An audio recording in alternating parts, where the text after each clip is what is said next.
Boa tarde, pessoal. Tudo bem? A todos e todas, já quero agradecer a presença em mais uma quarta-feira aqui com o Diálogos Conecta. Hoje nós estamos numa presença super especial com meu colega das segundas e agora das quartas, que é o Rodrigo Quinan, que divide essa moderação super especial aqui comigo, e com uma convidada excelente, uma convidada ilustre, que é a professora Roseli Fígaro, da USP. E hoje a gente vai conversar sobre plataformas digitais, soberania e regulação.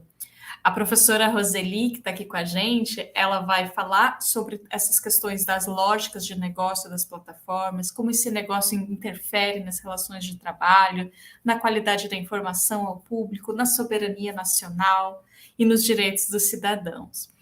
E antes da gente começar a conversa, antes do Quinan apresentar um pouco mais a professora Roseli, eu quero lembrar todo mundo que o pessoal pode contribuir diretamente aqui à Rede Conecta pelo Pix da Rede Conecta, que está aqui na descrição do vídeo, que é o apoio@conectaedu.com, ou pelo Catarse, que também está aqui na descrição. Então, vamos fazer circular, lembrando que a gente é independente, então todo apoio é sempre muito bem-vindo. Enfim, Quinan, passo para você a apresentação e já começamos a conversa. Então, gente, olá a todos, é bom estar de volta. Acho que é a primeira vez que eu estou no horário novo, de quarta. Olá, Marcela, olá, professora. Vou fazer uma breve apresentação da professora Roseli Fígaro, que é professora de comunicação da USP, tem experiência na área de comunicação, com ênfase em linguagem verbal, comunicação e trabalho e teorias da comunicação, atuando principalmente nos seguintes temas: comunicação e mundo do trabalho, comunicação e discurso, e comunicação e educação. E aí eu já abro para a professora responder. A professora fica à vontade para responder da forma que quiser as perguntas, para se quiser fazer observações extras, se quiser levar para cá ou para lá a nossa discussão. A gente tem toda a liberdade aqui, mas para abrir, eu já trago uma pergunta, né, já dentro do tema aqui, de plataformas digitais, soberania e regulação, né, que é o tema da nossa live de hoje, do nosso debate de hoje. Eu já trago essa pergunta aqui para começar bem, que é como a inteligência artificial está impactando o mercado de trabalho e quais são as principais preocupações em relação à substituição de trabalhadores humanos por máquinas. Além disso, professora, qual é o papel da regulação na utilização responsável da inteligência artificial e como garantir que os sistemas de inteligência artificial sejam imparciais e justos para todas as pessoas, independente do gênero, raça e outras características? Seja bem-vinda, professora Roseli. Oi, Rodrigo. Oi, Marcela. Oi a todo mundo. Você que está nos assistindo. É um grande prazer estar aqui com vocês. E o Rodrigo, ele só me fez perguntas para resolver os problemas do mundo, vocês viram, né? Isso não dá conta nem... Para responder a tudo isso, nós precisaríamos fazer, assim, um combinado, né, com a humanidade toda. Mas, em termos de um curso, seria bem longo, viu, Rodrigo? Então, eu vou aqui ser simples, né? Você sabe que professora fala demais, né? Hoje eu dei aula, falei 3 horas já. Então, esse é um tema que diz muito respeito, agora sem brincadeiras, né, às nossas pesquisas nos últimos, pelo menos, 5, 6 anos.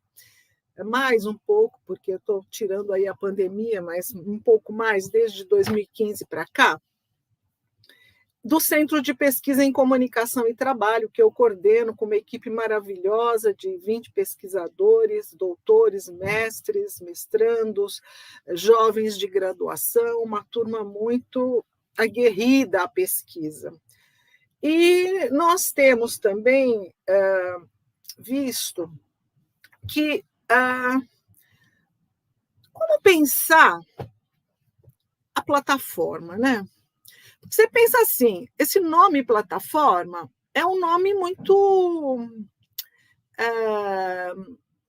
positivado, vamos dizer, tá? Porque um shopping center é uma plataforma, não é? O dono do shopping center constrói o prédio, vários andares, várias lojas, são várias plataformas que põe lá as suas lojas, tal. Tem as plataformas de petróleo sobre o mar e tal. Então, é um nome que já circula, uma palavra, né?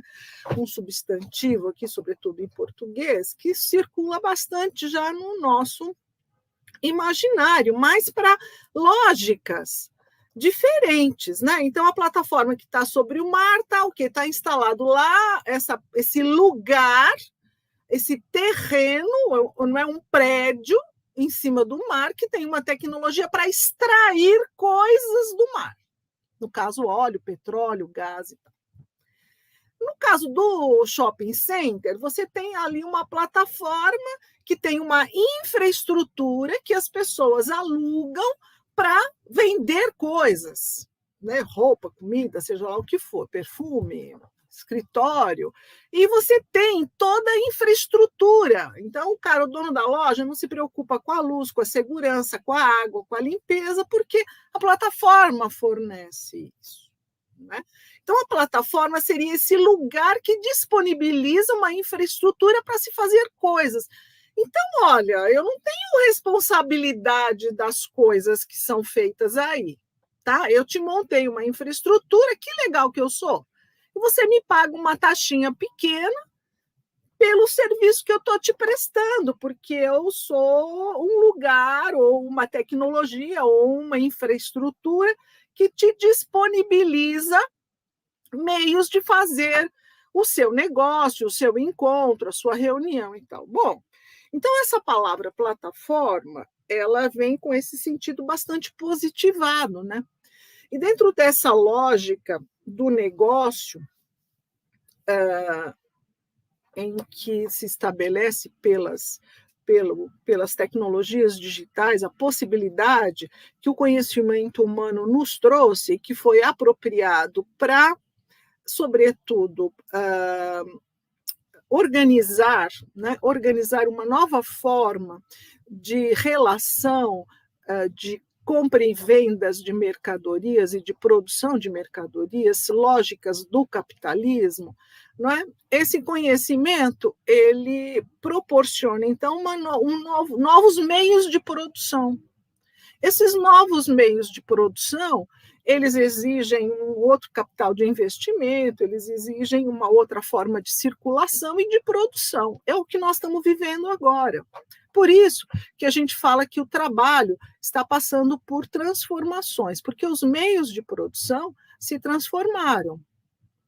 Então, as empresas que hoje acionam as tecnologias digitais de rede, que trabalham a partir da internet, elas acionam essas novas meios de produção para oportunizar, então, o quê?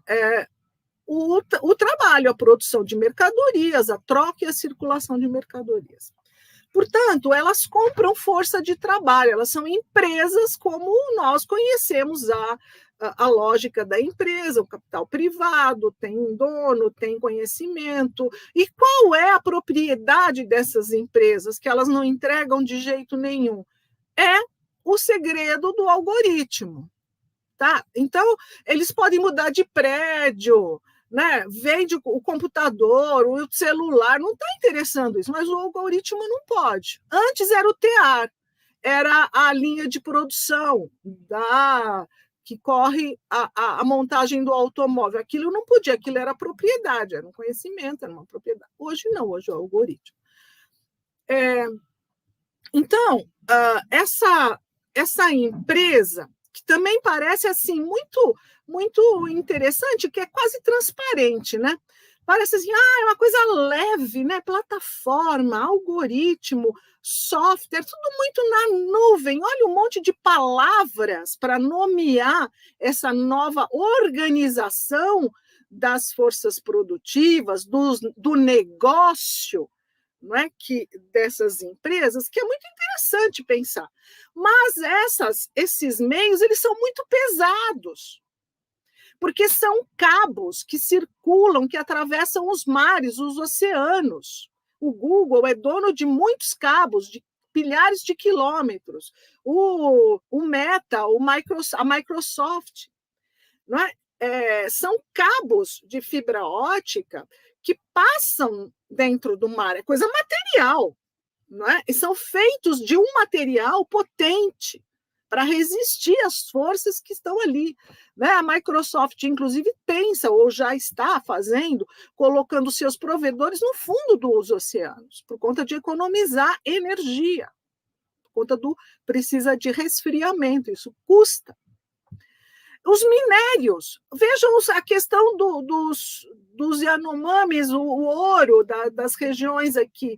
Para onde vai esse ouro? Né? Para os celulares, é para fazer esses equipamentos e tal. Então, o que eu estou querendo dizer é que a gente nomeia hoje de uma maneira muito leve, muito positivada, muito sofisticada, coisas que são muito pesadas, coisas que a gente precisa entender melhor a sua materialidade. Não é?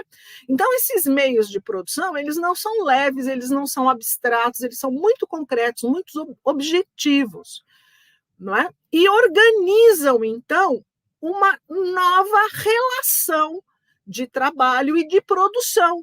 E o trabalho, como é que é o trabalho? O trabalho, ele vem na lógica de uma racionalidade neoliberal, não é? O que é racionalidade? A racionalidade, aí para todo mundo entender, eu estou falando em processo, tá?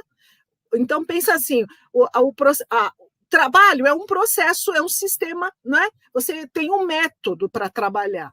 Então, esse método, quando você aglutina muita gente, tem que ser um método muito bem estruturado, muito bem sistematizado. Então, a gente chama isso de uma racionalização, não é?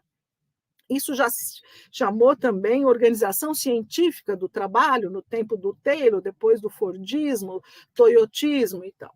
Então, nós estamos vivendo um aprofundamento daquelas lógicas toyotistas, mais o neoliberalismo, em que as relações de trabalho ficaram toda a responsabilidade pelo trabalho, pela execução do trabalho, pelo custo do trabalho, pela prover a subsistência desse trabalhador, é do próprio trabalhador. Não é? Então, ele não tem salário, porque ele não tem salário, ele não sabe quanto que ele vai ganhar. A pergunta que você faz, que a gente tem feito na equipe do grande projeto que nós coordenamos aqui, junto com uma equipe maravilhosa, eu sou uma das coordenadoras no Brasil, é o Fair Work, que são mais de 30 países que fazem essa pesquisa, né? E no projeto Fair Work a gente entrevista trabalhadores das chamadas plataformas, das empresas plataformas.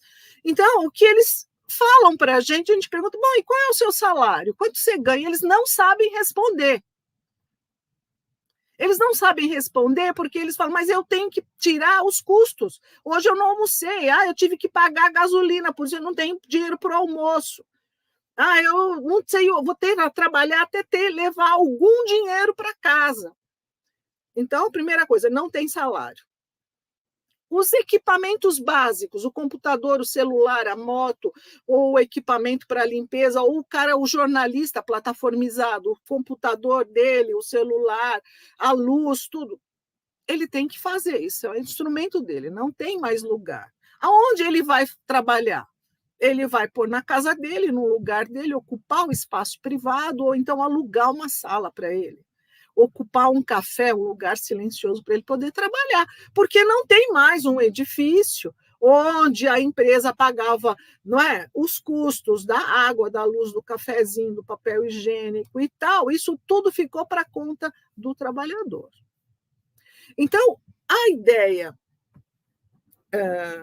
da flexibilização, da autogestão, do individualismo, não é? desse autoempreender-se, o empresário de si mesmo, são aspectos que organizam as formas da relação imposta pelas empresas, plataformas, nessa relação imposta com os trabalhadores. Elas não inventaram isso, é verdade. Elas só se apropriaram desse modelo toyotista e aprofundaram. Por exemplo, se você for pensar o que é a terceirização, todo mundo sabe o que é terceirização, se eu falo. Aí eu falo assim, bom, a terceirização até os anos 90 era o seguinte, a empresa vai terceirizar o que não é o seu produto fim, vamos dizer, o que ele produz. Então, eu não posso privatizar a parte sei lá, têxtil, porque os tiares estão rodando e produzindo tecido, mas eu posso terceirizar a limpeza, serviços de segurança, escritório, advocacia, tá. Hoje não, hoje se terceiriza isso e a terceirização explodiu. Você terceirizou, você transformou esse produto fim, que era a finalidade, né, da sua produção, ela também se espalhou, ela está pulverizada nesses múltiplos trabalhadores que não são vistos como empregados, não é? Eles não são reconhecidos como empregados, embora tenham todo o trabalho regulamentado, todo o trabalho controlado, muito mais controlado do que era antes dentro da empresa, com o chefe no colarinho, porque o algoritmo controla tudo, até se você não está na frente do celular e do computador, existe hoje meios, não é, do algoritmo, inteligência artificial, os dados que são recolhidos, de apontar isso, e isso será comunicado à empresa. Então, o trabalhador, ele é punido por isso. Então, rapidamente assim, esse seria, grosso modo, um ambiente em que há uma simulação, esta é a palavra, de que não existe mais empresa, de que não existe mais proprietário patrão, de que não existe mais trabalho, que não existe mais trabalhador. A gente se diverte brincando no computador, no celular, levando comida para cá e para lá. E tem dois nomes muito interessantes para isso, e que a gente, na literatura, academia, tem intelectual aí que leva esse nome de intelectual e vende livro para burro, né? Que são palavrinhas que a gente gosta, bonitas, economia do compartilhamento. Não é? É lindo isso. O que você está compartilhando? Por que alguém está ficando bilionário e eu não? Que lado do compartilhamento que a gente não entendeu aí? Algo não está sendo compartilhado. O que está, a economia do compartilhamento é o seguinte: trabalha para mim que eu te dou um nome legal. Você está compartilhando com o outro. Eu estou compartilhando com a Marcela e com o Rodrigo uma porção de dados, de informação. O meu rosto, a minha casa, a luz, a cor da minha blusa e as informações da minha fala, o tom da minha voz, a cor do meu olho, que nem abre direito mais, não é? Tudo isso não vai para o Rodrigo e para a Marcela apenas. Não é? Fica num outro lugar, o que a gente vai chamar do Big Data. Não é? Então, outra palavrinha bonita, que a gente não para muito para pensar, economia da atenção. Não é? O que é a economia da audiência, a economia da atenção? Dessa captura que se faz da atenção. A economia da atenção é igual ao clique, à monetização. E o tal da economia de compartilhamento é o produto, é a mercadoria. São os dados que vão lá para o depósito tal do Big Data, que depois será trabalhado nessa fábrica, nessa usinagem toda, para fazer os pacotes de informação que vai para diferentes lugares. Então, veja, eu falo isso para os motoristas do Uber, do 99, falo isso para os meninos do iFood e tal. Vocês sabiam que vocês não são entregadores? Vocês são antenas. Vocês não são motoristas, vocês são antenas. São antenas humanas transmitindo dados o tempo todo, que servem para quê? Para fazer a tal da coleta de dados, mas que vai alimentar todos esses algoritmos, chamado também outra palavra linda, aprendizagem de máquina, ou uma área dessa inteligência artificial. Não é? Então, eu não sei, Rodrigo, você me falou tanta coisa aí, eu não sei se eu estou indo para o caminho que você quer apontar, vou te dar um break aí para você poder me orientar melhor. Você quer falar, Kinan? Que senão Não, eu já satisfeito continuo. com a resposta barra aula da professora. Eu estou muito feliz, a gente já começou muito bem. Marcela, você quer ir para outra pergunta? Você quer fazer a próxima? Eu quero. Eu não falei, Rodrigo, deixa eu falar uma coisa. Eu não falei de futuro do trabalho, porque eu não quero deixar ninguém triste, tá? Mas depois a gente pode retomar. Ah, é verdade. Vamos seguir triste aí mesmo. Eu vou anotar aqui, inclusive. Para não esquecermos. Professora, pensando em tudo isso, até que você falou, essa questão, por exemplo, a gente vê toda uma precarização do trabalho, as tecnologias, o neoliberalismo vai caminhando para isso, né? Toda uma precarização. A gente tem pouquíssimos milionários, bilionários, à custa de uma gigantesca precarização. Então, pensando no trabalho, a próxima pergunta aqui que a gente tem para a senhora quais são os principais desafios enfrentados pelos trabalhadores em plataformas digitais e como a gente poderia garantir que esses trabalhadores tenham seus direitos trabalhistas protegidos, como está na Constituição. E já emendo também, além dessa questão dos direitos trabalhistas, é como os avanços tecnológicos eles estão impactando a legislação trabalhista e quais medidas podem ser tomadas para garantir que a justiça social ela seja mantida nesse ambiente de trabalho cada vez mais digitalizado. Muito bem, você me fez, eu vou separar, eu vou tentar fazer 3 blocos aqui para não me perder muito. Então, a primeira coisa, como o trabalhador se vê nisso? Imagina assim, o Brasil tem uma história de informalidade no mundo do trabalho. Então, é histórico, com pequenos períodos, né, sobretudo no segundo governo Lula, da primeira fase lá, de períodos em que houve um número de mais de, ou próximo de 50%, 55% da força de trabalho com registro em carteira. Então, dentro da legislação trabalhista. Se cumpriam a legislação é outro problema, mas, teoricamente, estariam sendo regidos pela legislação trabalhista da Constituição brasileira. Mas, historicamente, não é assim. Não foi e não é assim. Mais de 60% dos trabalhadores brasileiros viveram na informalidade. Né?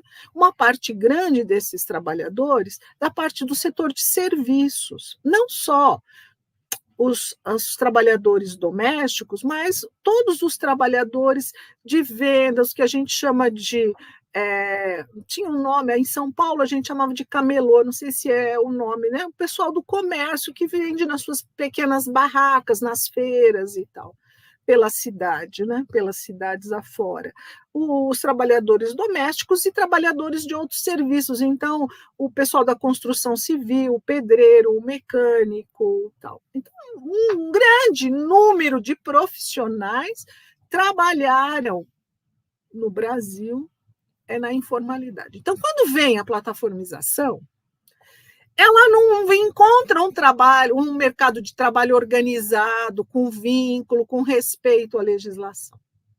Ela encontra, primeiro, nós temos uma crise lá, aprofundamento da crise a partir de 2008 e tal, toda aquela problemática e também a mudança da tecnológica, né, com a internet 2.0, que vai trazer o que isso significou em termos de plataformização,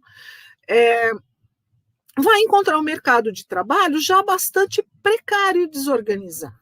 E isso é uma maravilha, porque tem uma história que se chama de exército de reserva, né, da força de trabalho. Então, você tem aqueles que estão trabalhando, você tem aqueles que trabalham na informalidade, tem aqueles que não encontram trabalho de jeito nenhum. Então, você tem um volume de gente com plenas condições de produzir, que estão fora das lógicas dos direitos, vamos dizer assim, não é? Do reconhecimento da situação de cidadania, vamos dizer.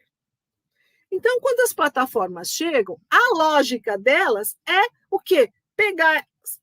Elas parecem ótimas, elas parecem boazinhas, porque quem não tinha emprego, olha, agora vai ter.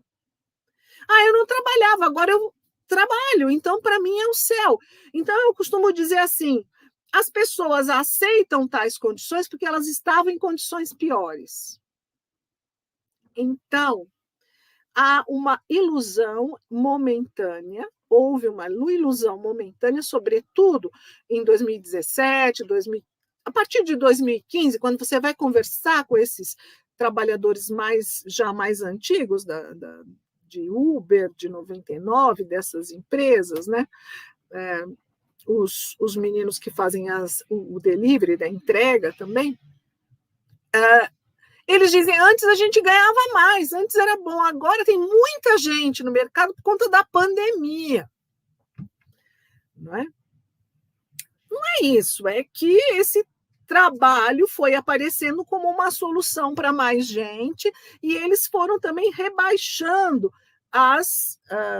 vamos dizer, os requisitos, não é? Para que a pessoa, o carro não precisa ser tal, pode ser tal, era mais para chamar um mercado. Então, o trabalhador ainda, o que eu quero dizer, tem uma ilusão com relação a essas tecnologias. E eu vou falar de um outro tipo de trabalho plataformizado que é pouco visível, tá?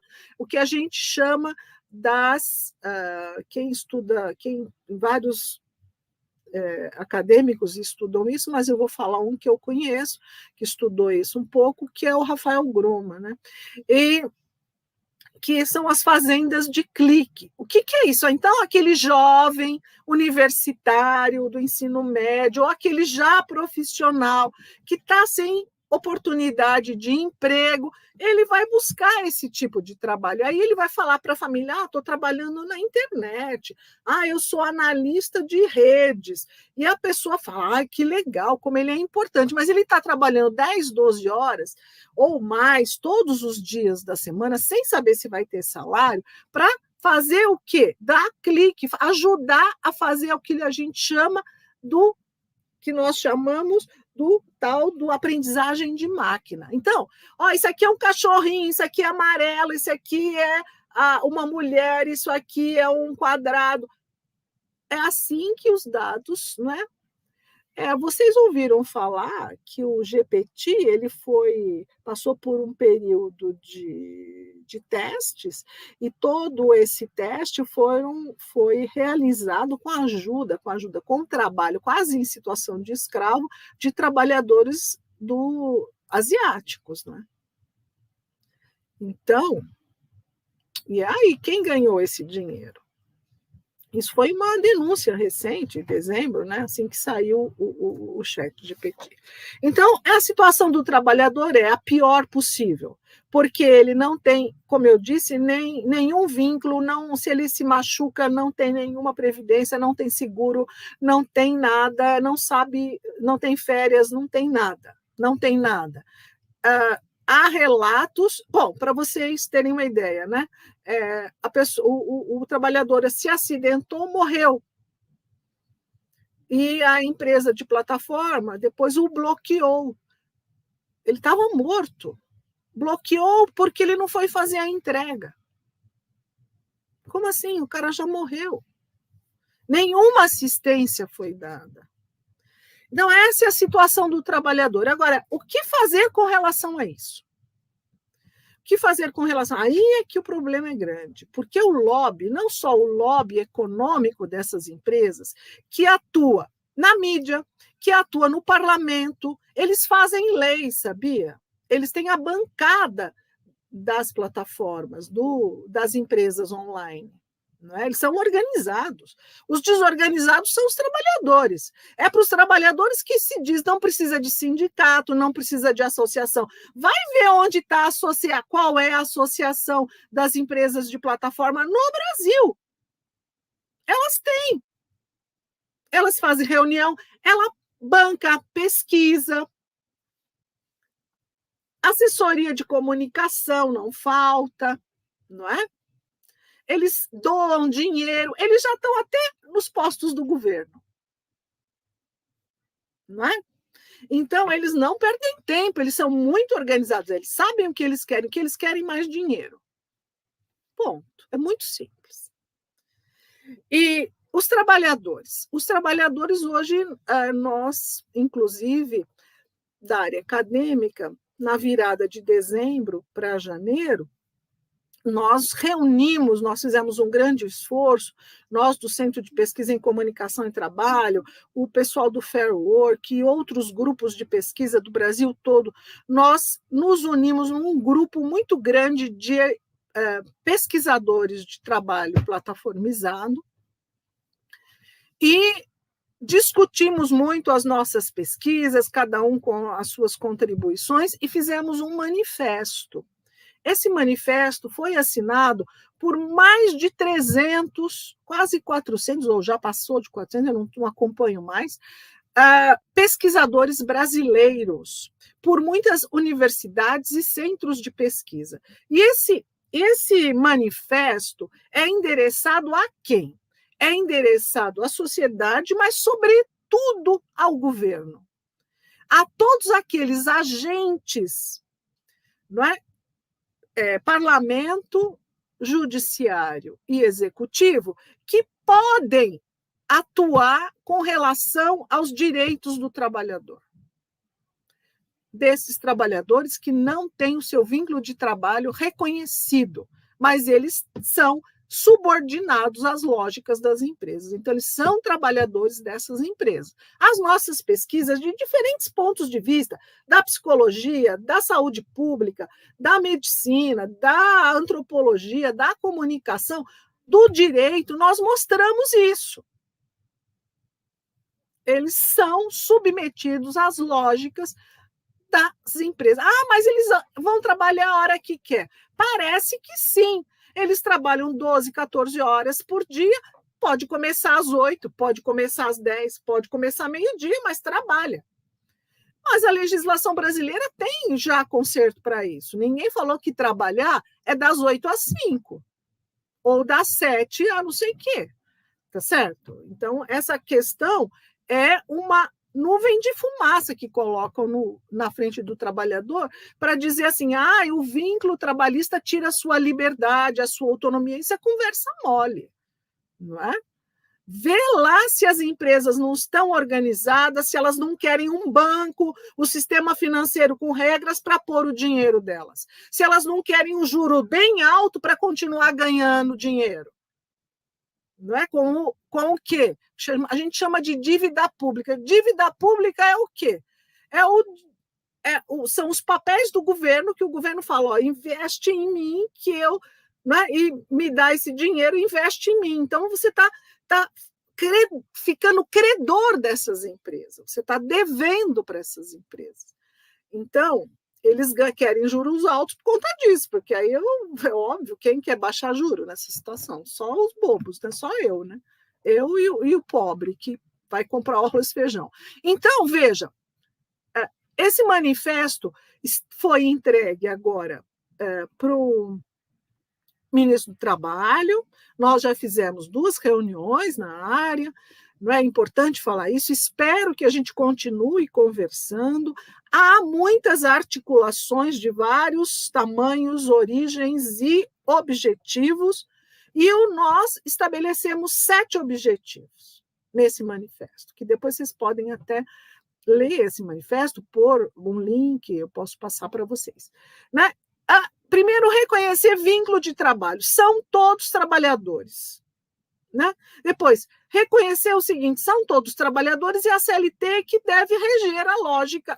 Quando eu digo CLT, não quer dizer a CLT lá de 1943, quer dizer o seguinte, a Constituição de 1988, que diz lá no seu artigo 7º tudo o que tem direito o trabalhador. Ele tem direito a uma jornada de trabalho, a um salário mínimo, a descanso semanal, certo? Um seguro de previdência, etc. E tal.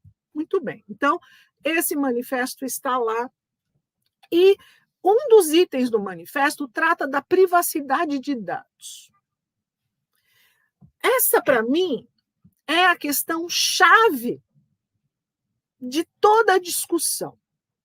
Porque quando eu falei aqui para vocês, e aí eu vou para o ponto 3, né? Que eu falei de economia da atenção, economia de compartilhamento, esses dois conceitos, diz respeito ao quê? Ao que é mercadoria na atual conjuntura. São os dados.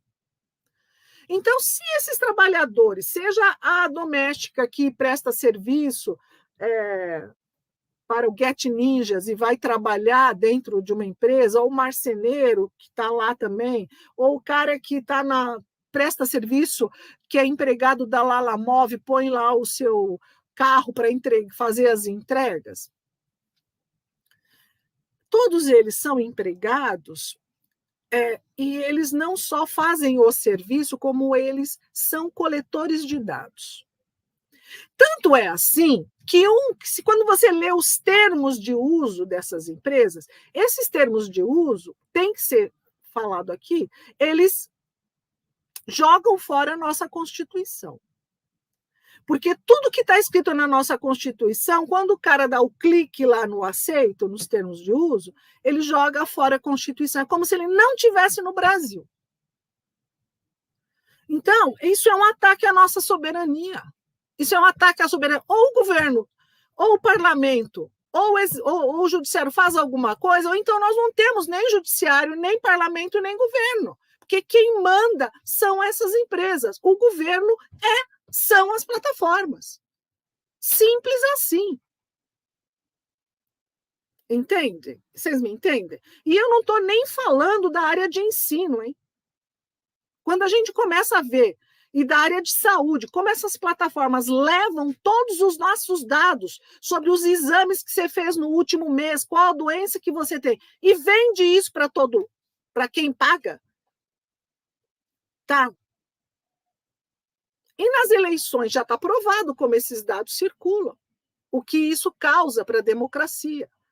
Então, o eixo desse negócio é regulamentar o negócio da empresa. E qual é o negócio dessas empresas? É como ela extrai dados dos seus trabalhadores, ou por meio dos seus trabalhadores.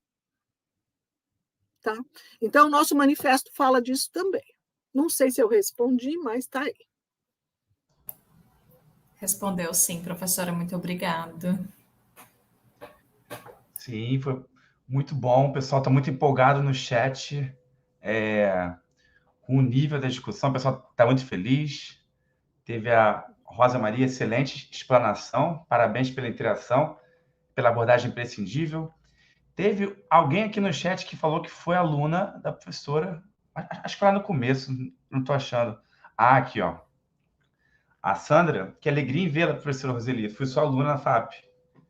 Ai, nossa, faz tempo, hein, Sandra? Nossa. E outra mensagem dela. Lembro da sua pesquisa sobre o lugar da televisão nas casas das pessoas. Se me recordo bem. É isso mesmo, né? Como é que a gente ia saber o que as pessoas...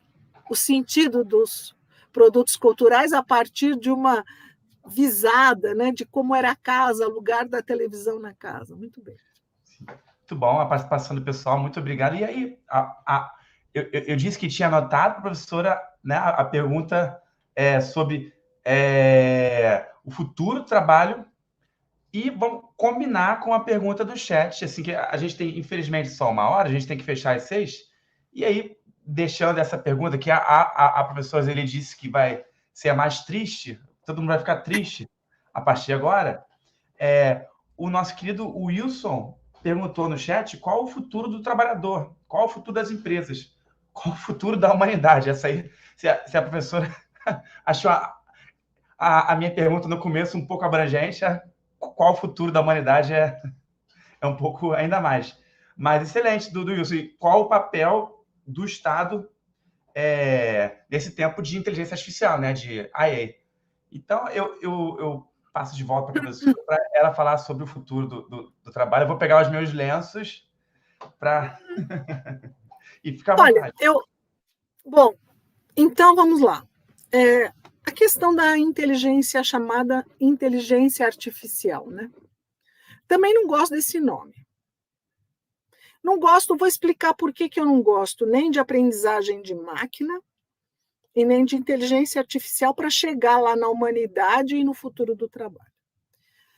Primeiro, vocês já perceberam a importância do discurso nesse novo processo capitalista, né? Do capitalismo plataformizado e financiarizado. Por que o discurso é tão importante? Porque o discurso é o eixo que estrutura a própria existência da sociedade humana. Vamos dizer, a comunicação é que permite a gente constituir instituições e sociedade, não é? Porque nós somos seres sociais, seres de comunicação. Por isso, comunicação e trabalho, tá? Já dou aí um ganchinho para vocês pensarem. Então, quando a gente fala que os processos de racionalização do trabalho, dos métodos de trabalho, de como se controla o encadeamento das ações, das atividades de trabalho, eles são ações que demandam atividade humana, de força, de inteligência, e atividade de comunicação. Então, as duas coisas estão juntas. Quando você tem, assim, olha, um processo de convencimento, de estrutura do discurso da empresa, da imagem da empresa e desse processo de trabalho, que foi o toyotismo, né? Que é o toyotismo, melhor dizendo, que fala assim, você, Rodrigo, você não é um trabalhador, você é um colaborador. Você não é um empregado, nem um funcionário, você é um colaborador. Então, por que isso foi tão importante lá nos anos 90 para a chamada reestruturação produtiva? Tá? Porque à medida que você transfere para essa pessoa que vende a sua força de trabalho, que é um dependente, vamos dizer, desse que paga pelo trabalho, do patrão, e você diz para ele, não, você não é essa pessoa que vende força de trabalho, você colabora. Você passa para ele uma responsabilidade que não é dele. Olha, pense na empresa como se ela fosse sua. Tá? Esses dias aí, saiu no UOL, que essa pessoa, nem sei o nome dele, porque nem merece ser lembrado como nome, dono dessa Ravan aí, disse assim que é muito simples você extrair mais trabalho dos funcionários, é só você tratar eles com carinho. Se você der uma palavrinha, olha o que ele está falando. Ele não está inventando a roda, não. Isso é no eixo, ele foi no eixo do que é a lógica gerencial do trabalho. Ele não inventou nada, isso está lá desde os anos 40, tá? Do século 20. Então, nesse momento do século 21, quando as tecnologias são de comunicação e informação, porque o que nós fizemos, o que são as novas tecnologias digitais? É mudança de tempo e espaço, é compressão de tempo e espaço. Tá? Eu estou falando com você aqui, mas não saí da minha casa. Eu nem sei onde que você está, Rodrigo, onde você está, Marcela, não é? Então, o que nós conseguimos fantasticamente fazer com o conhecimento humano é uma compressão de tempo e espaço, e encontrar um lugar em que a minha imagem, o meu som, a minha fala chega a você sem estarmos perto. Não é? Isso é fantástico, porque é a grande busca do ser humano desde sempre. É uma luta histórica superar as distâncias de tempo e espaço. Então, nós estamos aí, fazendo essa coisa maravilhosa. Só que vai tudo para o bolso de uns poucos. E a humanidade fica jogada às traças, como se fosse subgente, como se fosse bandido. Então tem que morrer, aí tem que pôr um monte de soldado lá de guarda na escola, porque todo mundo que vai lá, essa neura que se instalou, isso dá dinheiro, gente. Um moleque maluco que pôs, sei lá, um fascista qualquer, não é? Desses neuróticos que estão por aí, para mim são pessoas doentes, precisam de tratamento, não é? Vai lá, solta um negócio desse na rede, e aí um clica, outro clica, que é a tal da economia do compartilhamento. Quem está ganhando dinheiro com isso? Os donos das redes sociais. Não interessa lá, por isso que ele manda lá um cocôzinho para você, porque ele não está nem aí. Então, nós temos que entender que a lógica do trabalho, controlar os dados lá daquele trabalhador que está entregando tudo para as plataformas, sem nenhum direito de imagem, de nada, não pode reclamar de nada, é a mesma lógica da desinformação. É a mesma lógica da fake news, é a mesma lógica do golpe eleitoral. É a mesma economia do compartilhamento, é o mesmo clique. E tem empresa para fazer isso, gente. Todo mundo sabe. Tem profissionais para fazer o discurso do ódio. Eles são pagos para isso. Então, não é assim o negócio, sabe? Olha, tem que pôr uma... Isso está institucionalizado. Ou se toma, ou o Estado toma pé disso, ou não tem solução. É barbárie, mais do que barbárie. Tá? É dissolução da institucionalidade. Não há polícia que dê conta disso. Não há grade, não há muro que dê conta disso. É animalização. Pode comprar um trabuco para pôr na sua casa, não vai dar. Uma R15, sei lá se é a mais moderna, não é, porque tem coisas piores. Não é? Então, o que eu estou dizendo é o seguinte: se nós somos seres humanos e construímos uma civilização, para manter essa civilização, não é? Minimamente viva, saudável, minimamente saudável, nós precisamos regular essas formas novas do capital. Não foi assim do século, quando a chamada acumulação primitiva do capital, lá depois quando os grandes teares, onde se trabalhava jovem, criança de 5 anos, 8, 16 horas por dia, não precisou organizar isso. Se deixasse na mão do dono da fábrica, do capitalista, estaríamos assim até hoje. Não é verdade? Então, vejam, ou nós regulamentamos essas empresas, ou não tem futuro. É isso. Não tem futuro para o trabalho, para o trabalhador. Trabalho tem, né? Porque a gente está trabalhando muito. Estamos adoecendo. E adoecer também dá dinheiro para eles, porque compra remédio. Né? Então, os opioides são ótimos, depois todo mundo reclama, os caras estão ficando viciados, se viciando. Tal. Mas haja coração para aguentar essa sociedade, não é? Então, vejam, quando a gente fala regulamentar o trabalho, não é diferente de regulamentar a informação, as redes sociais. Parece que é diferente, mas a lógica que você vai chegar para fazer a regulamentação é no negócio da empresa, é como circulam os dados. Então, se você vai pôr um eixo regulatório nos dados, diz respeito ao quê? Bom, aqui é o Brasil, é um país, tem uma Constituição, tem leis, tem os 3 poderes democraticamente instituídos, então tem que respeitar isso. Isso é civilidade. Se você não quer respeitar isso, vai embora. Não vai fazer falta. Outras oportunidades aparecerão. Eles é que precisam de nós. Eles precisam desses milhões de trabalhadores que não sabem nem quanto ganham. Porque sem esses trabalhadores, eles não existem. Mas tem a inteligência artificial. É verdade, tem a inteligência artificial, e uma das profissões que vai destruir é o próprio jornalista, como nós a conhecemos. E até professor. E até autor e escritor de livro. Bom, Mas,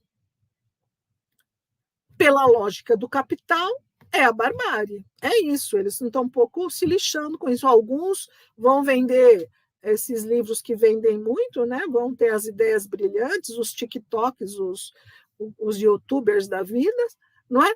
O resto vai passar fome, vai se degradar, vai se viciar, vai se matar, discurso do ódio, vai se virar de algum jeito, não é? É isso que vai acontecer. Olha, eu digo já há alguns anos que há 2,5 bilhões ou mais de habitantes nessa terra que estão sobrando. Se essas pessoas morrerem hoje, o capitalismo não vai sentir falta delas. Não vai fazer cosquinha no dinheiro dessa gente. Porque elas já não têm nada.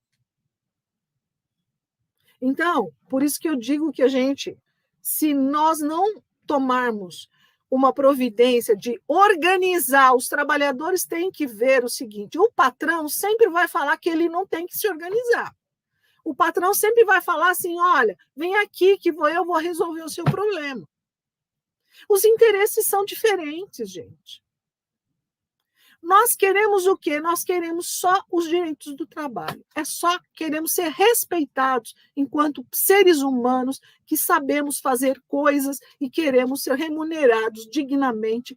Por isso, nós queremos ter a nossa casa, a nossa família, a comida no prato, a escola para os nossos filhos de qualidade, saúde. É isso que nós queremos.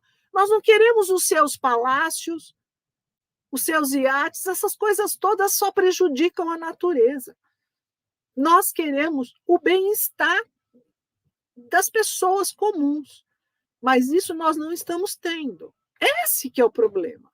Então, eu só vejo assim, olha, nós estamos a 100 dias do governo Lula. E nós já temos toda uma orquestração do discurso da mídia. Eu vou falar do Estadão, vou falar da Folha, todos eles dependentes das plataformas. São organizações tradicionais que deveriam, pelo menos, apoiar o Bolsonaro, apoiar o golpe, fizeram toda aquela papagaiada e depois vieram falar de democracia. Tudo bem, a gente perdoa, né? Tudo bem. Vamos avançar? Vamos esquecer? Não, a gente não esquece, não, mas vamos em frente. Agora vai começar tudo de novo. Sabe por quê? Porque mexeu com os donos deles. Porque eles são dependentes das lógicas da publicidade programática. Porque todos esses dados servem para quê? Para vender informação, para criar mais audiência e mais consumo. E mais eleitor, e mais isso, e mais aquilo.